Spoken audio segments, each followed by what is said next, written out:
देवघर नगरी,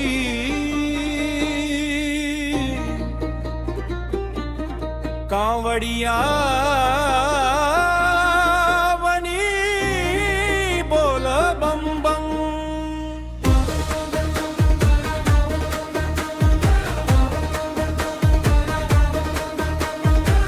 गंगा जल ले चली बाबा धाम, हर हर महादेव बोल बम बम।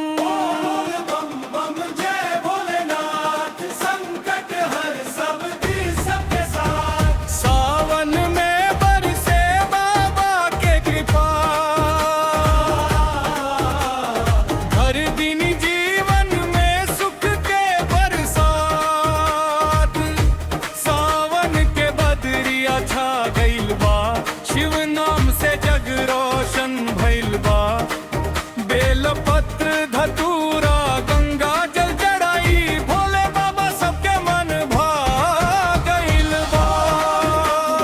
जय भोलेनाथ संकट हर सब तीर सबके साथ, सावन में बरसे बाबा के कृपा, हर दिन जीवन में सुख के बरसात।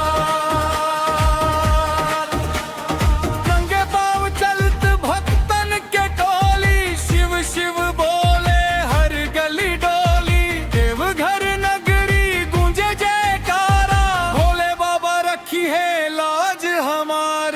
बम बम जय भोलेनाथ संकट हर साथी सबके साथ, सावन में बरसे बाबा के कृपा, हर दिन जीवन में सुख के बरसात।